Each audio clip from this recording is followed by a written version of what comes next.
नमस्कार दोस्तों, मेरा नाम है मनीष कुमार सिंह और आप देख रहे हैं 4 पीएम महाराष्ट्र।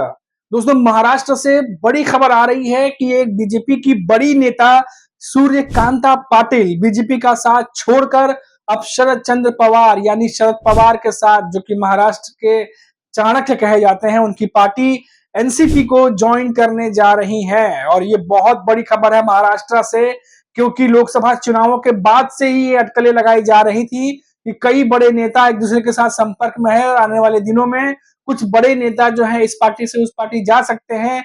और इसमें अब एक बड़ा नाम सामने आया है सूर्यकांता पाटिल का, जो कि बीजेपी में और एनसीपी में, जो शरद पवार की पार्टी है, दोनों का हिस्सा रही हैं। और 2014 के बाद जो है उन्होंने शरद चंद्र पवार की एनसीपी को छोड़ के बीजेपी का साथ जो है वो पकड़ा था। और अब सुनने में आ रहा है कि बीजेपी से कुछ दिनों से वो नाराज चल रही थी और महाराष्ट्र में जो है कई समय से खुशबुदाहट भी थी, कई बड़े नेता जो है वो बीजेपी को छोड़कर बाकी पार्टियों का हिस्सा बन सकते हैं। और मैं खबर भी पढ़ रहा था और मैं आपको बता देता हूँ कि ये पूरी खबर क्या है, आप सुन लीजिए कि किस तरीके से जो है वो सूर्यकांता पाटिल ने उन्होंने बीजेपी से इस्तीफा देकर अब शरद चंद्र पवार की एनसीपी को ज्वाइन करने जा रही हैं। सूर्यकांता पाटिल जो है उन्होंने कहा, ये कहते हुए इस्तीफा दिया है कि मैंने पिछले 10 वर्षों में बहुत कुछ सीखा है। बीजेपी के लिए लिख रही थी वो। मैंने पार्टी की आभारी हूँ। सूर्यकांता पाटिल ने हिंगोली लोकसभा चुनाव के लिए टिकट मांगा था। सूर्यकांता पाटिल जो कि 2014 में शरद चंद्र पवार की एनसीपी को छोड़ के बीजेपी के साथ गई थी, उन्होंने हिंगोली से टिकट मांगा था लोकसभा चुनाव में। टिकट नहीं मिलने पर उन्होंने सोशल मीडिया पर सार्वजनिक रूप से अपनी नाराजगी जाहिर भी की थी। अब उन्होंने इस्तीफा दे दिया है। तो ये महाराष्ट्र में बीजेपी को एक बहुत बड़ा झटका, जो कि उनके एक बड़े नेता ने उन्हें छोड़कर अब शरद चंद्र पवार की एनसीपी की पार्टी को ज्वाइन कर लिया है, करने जा रही हैं। मैं आपको बताता हूं सूर्यकांता पाटिल जो है वो क्या हैसियत रखती है महाराष्ट्र की राजनीति में और कितनी बड़ी नेता है। वो 4 बार सांसद और 1 बार विधायक के रूप में हिंगोली नांदेड़ निर्वाचन क्षेत्र का प्रतिनिधित्व कर चुकी हैं। वह ग्रामीण विकास मंत्रालय में राज्य मंत्री भी रही हैं। इसके बाद उन्होंने संसदीय कार्य मंत्रालय में राज्य मंत्री पद भी संभाला है। तो कई सारे बड़े पदों पर रहते हुए सूर्यकांता पाटिल ने अपनी सेवा दी है। और सूर्यकांता पाटिल पहली बार 1980 में हदगांव निर्वाचन क्षेत्र से विधायक चुनी गई और 1986 में सूर्यकांता पाटिल ने कांग्रेस से राज्यसभा गई। वो 1991, 98 और 2004 में 3 बार लोकसभा के लिए चुनी गई। तो ये सूर्यकांता पाटिल एक बहुत बड़ी नेता है और ये बीजेपी में पिछले 10 वर्षों में बीजेपी के साथ थी और अब बीजेपी को एक बहुत बड़ा झटका जो है वो लग चुका है सूर्यकांता पाटिल के रूप में। अब देखिए कि ये खबर जो आई है, अब इससे क्या कुछ परिदृश्य बदल सकता है वो भी आप देखिए।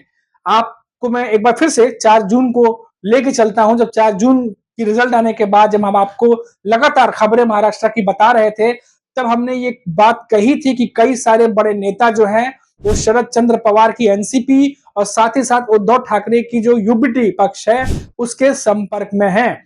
और उस समय संपर्क वाली राजनीति बहुत जोरों पर थी और हम ये बात लगातार अपने दर्शकों को बता रहे थे। और अब देखिए कि ऐसे में ये खबर आ चुकी है कि कैसे बीजेपी को छोड़कर एक बड़ी नेता सूर्यकांता पाटिल, जिनके बारे में मैंने आपको बताया, वो शरद पवार की एनसीपी को अब ज्वाइन कर रही हैं। तो ये अपने आप में एक बहुत बड़ा कह सकते हैं एक नुकसान बीजेपी को महाराष्ट्र की राजनीति में हुआ है, क्योंकि वो एक बड़ी नेता है और बस कुछ ही महीनों बाद जो है वो विधानसभा चुनाव भी है। और ऐसे में बीजेपी के अगर बड़े नेता जो इस तरीके से पार्टी में बने हुए हैं, अगर वो नाराज होकर के पार्टी छोड़ेंगे तो बीजेपी को बहुत ज्यादा जो है वो चिंता का विषय उनके लिए हो सकता है। हालांकि अभी तक अभी हमने कई जगह पता भी किया, रिपोर्ट्स भी देखी, अभी तक बीजेपी की तरफ से इस पर कोई नेता का बयान नहीं आया है, लेकिन उम्मीद है कि जल्द ही किसी न किसी बड़े नेता का इस पर बयान भी आएगा। लेकिन अभी फिलहाल इतना है कि आज दोपहर 3 से 3:30 बजे के करीब में जो है वो सूर्यकांता पाटिल शरद पवार के जो एनसीपी है उनके ऑफिस में वो पहुंचने वाली हैं और वहां पर वो पार्टी को ऑफिशियली ज्वाइन कर लेंगी। तो ये पूरी खबर जो है महाराष्ट्र से निकलकर सामने आ रही है। अब ऐसे में जो है क्या ये उम्मीद लगाई जा सकती है कि धीरे धीरे जब बीजेपी है या महायुति गठबंधन है वहां से क्या नेताओं का जाना शुरू हो जाएगा एक तरीके से, क्योंकि अभी भी कुछ दिनों पहले ही शरद चंद्र पवार के जो पोते हैं रोहित पवार, उन्होंने कहा था, 2 बार ये बातें कह चुकी हैं कि बहुत सारे ऐसे नेता हैं अजित पवार गुट के जो शरद पवार की एनसीपी के साथ संपर्क में हैं। और अब जिस तरीके से लगातार शरद पवार महाराष्ट्र की राजनीति में एक्टिव होकर के अपने नए नए दांव खेलते चले जा रहे हैं, ऐसा लग रहा है कि महायुति को, या कह लें अजित पवार की जो गुट है, या एकनाथ शिंदे का गुट है, बीजेपी का गुट है, इस गुट को, कुनबे को बचाना भी एक बड़ी चुनौती हो सकती है। क्योंकि आपको बता दूं कि जैसे अभी सूर्यकांता पाटिल के बारे में मैंने आपको बताया, ये पहले शरद चंद्र पवार की एनसीपी का ही हिस्सा रही हैं। और साल 2009 में जब वो, जहां तक मेरी इंफॉर्मेशन, 2009 में वो हार गई थी, उसके बाद 2014 तक वो शरद चंद्र पवार की एनसीपी में ही थी। लेकिन उसके बाद जब मोदी लहर चलने लगी थी, तो उस दौरान वो शरद चंद्र पवार की एनसीपी को छोड़ के बीजेपी के साथ 2014 के बाद वो चली गई थी। और 10 साल बाद अब वो वापस बीजेपी को छोड़कर, क्योंकि वो नाराज थी लगातार, जैसा मैंने आपको बताया कि वो लोकसभा चुनाव से टिकट उन्हें मिलना चाहिए था, ऐसा वो उम्मीद लगा के बैठी थी, लेकिन नहीं मिलने से वो नाराज हुई और उन्होंने सोशल मीडिया पर भी पोस्ट किया था, और जिसके बाद अब फैसला ले लिया उन्होंने और अब शरद चंद्र पवार की पार्टी के साथ जा चुकी हैं। और ऐसे में जो तमाम बाकी के नेता हैं जो 50-50 के चक्कर में अटके हुए हैं, वेट एंड वॉच की स्थिति में, क्या अब उनका भी रुख सामने आना शुरू हो जाएगा? क्योंकि अगर एक नेता, ऐसा बड़ा नेता छोड़कर जब जाता है, तो कई सारे ऐसे और नेता जिनके मन में ये बात चल रही होगी कि वो शरद चंद्र पवार की पार्टी को ज्वाइन करें या उद्धव ठाकरे की पार्टी को ज्वाइन करें, तो क्या ये कवायद तेज हो जाएगी इस एक्शन के बाद जो आज देखने को मिला है? क्योंकि सूर्यकांता पाटिल को बीजेपी को छोड़कर जाना शरद पवार की पार्टी में एक बहुत बड़ा झटका बीजेपी के लिए महाराष्ट्र की राजनीति में माना जा रहा है। और जिस तरीके से लोकसभा चुनाव में बीजेपी और महायुति को नुकसान हुआ है, उसकी भरपाई के लिए अभी मंथन चल ही रहा था कि कैसे इसको ठीक किया जाए, क्या क्या गड़बड़ी रही उसको ठीक की जाए, क्या कुछ सुधार किया जा सकता है, और क्या कुछ स्ट्रेटेजीज और प्लानिंग हो सकती हैं जो वो विधानसभा में अपना सकते हैं। और उसी के बीच यह खबर आती है कि सूर्यकांता पाटिल बीजेपी छोड़कर शरद पवार की पार्टी में जा रही हैं। अब हमने आपको पहले ही बताया था कि बीजेपी की अभी 2 दिन पहले एक बहुत बड़ी मीटिंग हुई थी, जिसमें बीजेपी के बहुत सारे नेता शामिल हुए थे।